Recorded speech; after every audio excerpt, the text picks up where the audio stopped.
السلام علیکم ورحمۃ اللہ وبرکاتہ۔ کیا کبھی ایسا ہوا ہے کہ ڈاکٹروں نے یہ کہہ دیا ہو کہ اب اس مریض کو شفا نہیں مل سکتی، اس کا علاج ہمارے پاس نہیں ہے؟ مہنگے سے مہنگے ٹیسٹ بھی کرا لیے ہوں، رپورٹیں کرا لی ہوں، لیکن ٹیسٹ اور رپورٹس دیکھ کر گھر والے خاموش ہو گئے ہوں، ان کی امیدیں ختم ہوتی ہوئی نظر آ رہی ہوں، ان کی دعائیں ٹوٹتی محسوس ہو رہی ہوں۔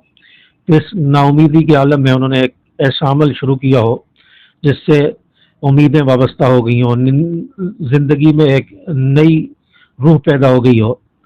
جی ہاں، یہ ایک ایسے گھر کی کہانی ہے جس گھر میں زندگی پرسکون گزر رہی تھی اور ہر قسم کی سہولیات موجود تھی۔ ہنسی بسی یہ ہنسی خوشی یہ گھر اپنی زندگی بسر کر رہا تھا، لیکن اچانک اس گھر میں ایک بیماری نے انٹری دی اور گھر کا ایک فرد بیمار ہوا اور وہ بستر پر آ گیا۔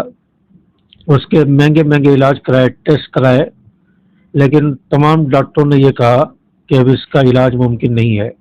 بڑے سے بڑے ڈاکٹروں کو دکھایا، اسپتالوں میں دکھایا، ہر طرف سے یہی جواب ملا کہ اس کا علاج ممکن نہیں ہے۔ وقتی طور پر تو ہم اس کو کچھ ریلیف دے سکتے ہیں، کچھ سکون دے سکتے ہیں، لیکن ہمیشہ کے لیے اس کا علاج اب ناممکن ہو چکا ہے۔ گھر والے پریشان تھے اور ماں باپ بے چین تھے، ماں کی آنکھوں میں آنسو تھے، باپ سر جھکائے ہوئے تھا، اور مریض چھت کو تکتا رہا، اور مریض بھی یہ کہہ رہا تھا کہ اب شاید میرا وقت آ چکا ہے۔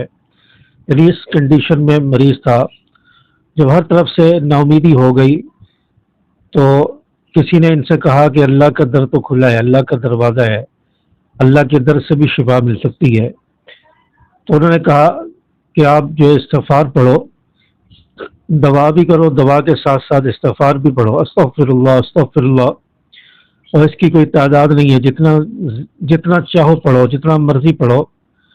تو اس شخص کے گھر والوں نے، اس مریض کے گھر والوں نے استغفار پڑھنا شروع کیا۔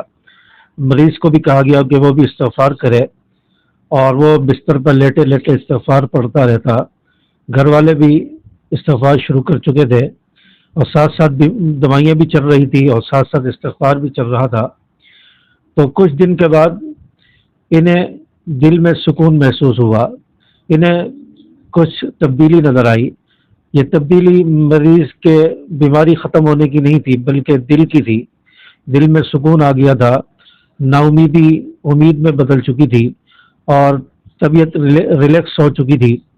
اور پھر استغفار چلتا رہا، اور ایک دن آیا کہ وہ مریض جو ہے اس کو شفا ملنا شروع ہوئی، اس کے اندر طاقت لوٹنے لگی، اور ایک دن وہ مریض اٹھ کر بیٹھ گیا۔ پھر یہ علاج چلتا رہا۔ ایک دن مریض شفا یاب ہو کر اپنے بستر سے اٹھ کھڑا ہوا۔ وہ مریض جو ابھی بستر سے اٹھ بھی نہیں سکتا تھا، جس کی رپورٹیں بھی خراب تھی، جس کے ٹیسٹ خراب تھے، جس کو ڈاکٹروں نے جواب دے دیا تھا، اب وہ مریض اٹھ کر کھڑا ہو چکا تھا، چلنے لگا تھا۔ تو جب اس کے دوبارہ ٹیسٹ کرائے گئے تو وہ ٹیسٹ پہلے ٹیسٹوں سے مختلف تھے، ان میں کافی چینجنگ آ چکی تھی، اور یہ سب ماجرا دیکھ کر ڈاکٹر بھی حیران تھے کہ ہمارے پاس تو اس کا علاج نہیں تھا، یہ مریض کیسے شفا یاب ہو گیا۔ تو اس نا امیدی کے دور میں ایک دروازہ ایسا ہے جس سے شفا مل سکتی ہے، جس پر انسان کو توکل اور بھروسہ ہونا چاہیے۔ وہ اللہ رب العزت کا دروازہ ہے، اللہ رب العزت کا دربار ہے۔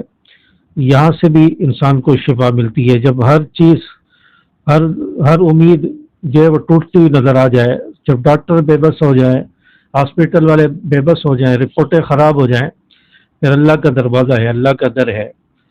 اس در پہ انسان آئے، اللہ کا ذکر کرے، استغفار کرے، تو اس در سے بھی انسان کو شفا ملتی ہے۔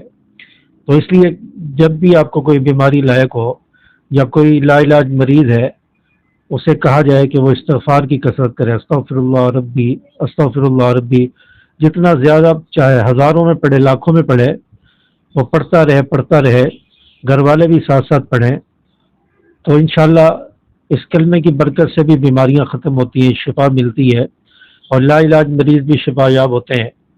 تو یہ کلمہ استغفر اللہ، یہ زندگی میں نئی امید لے کر آتا ہے، امید کی کرن لے کر آتا ہے۔ تو استغفار کو اپنے اوپر لازم کر لے۔ استغفار کے لیے فرمایا فقلت استغفروا ربکم انہ کان غفارا، بس تم اپنے رب سے معافی مانگو، معافی طلب کرو، وہ آپ کو معاف کر دے گا، تمہیں معاف کر دے گا۔ تو اللہ تبارک و تعالیٰ سے انسان اپنے گناہوں کی معافی مانگے۔ یہ گناہوں کی وجہ سے ہمارے اوپر بیماریاں آتی ہیں، مصیبتیں آتی ہیں، پریشانی آتی ہیں۔ تو گناہوں کی وجہ سے انسان بہت ساری پریشانیوں میں مبتلا ہو جاتا ہے، بہت ساری آزمائشیں اس پر آ جاتی ہیں۔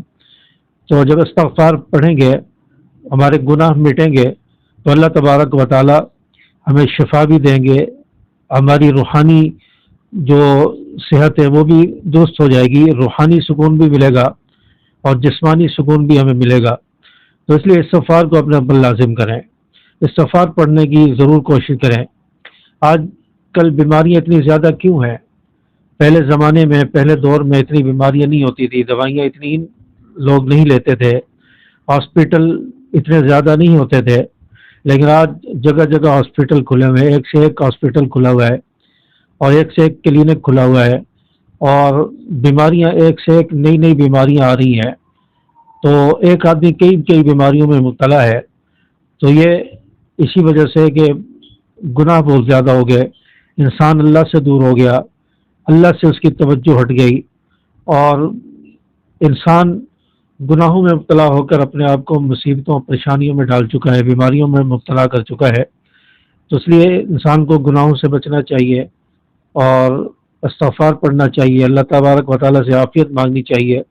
رسول اللہ صلی اللہ علیہ وسلم کا ارشاد ہے کہ ایک صحابی نے آپ صلی اللہ علیہ وسلم سے پوچھا، یا رسول اللہ کون سی دعا مانگے؟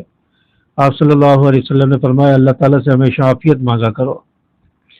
پھر صحابی نے سوال کیا اس کے بعد کون سی دعا مانگے؟ فرمایا عافیت مانگا کرو۔ پھر اس کے بعد تیسری مرتبہ سوال کیا پھر کون سی دعا مانگے؟ آپ صلی اللہ علیہ وسلم نے فرمایا عافیت مانگا کرو، اللہ سے ہمیشہ عافیت مانگا کرو، عافیت کی دعا مانگا کرو۔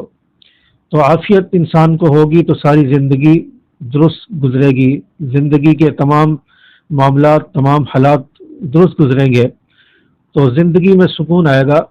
تو یہ عافیت کی دعا ہمیشہ انسان کو مانگنی چاہیے، اور ایمان کی دعا مانگنی چاہیے کہ اللہ جب تک زندہ رکھ، ایمان کی حالت میں زندہ رکھ، جب دنیا سے جائیں تو ایمان کی حالت میں جائیں۔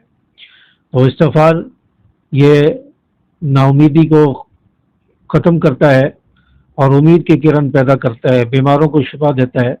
آپ کو بھی کوئی ایسا مریض ہے یا کوئی بیماری ہے تو استغفار کو کثرت سے پڑھیں، اور اس ویڈیو کو صدقہ جاریہ سمجھ کر اپنے دوستوں کے ساتھ شیئر کریں، اور ویڈیو کو لائک کریں، چینل کو سبسکرائب کر دیں۔ السلام علیکم ورحمۃ اللہ۔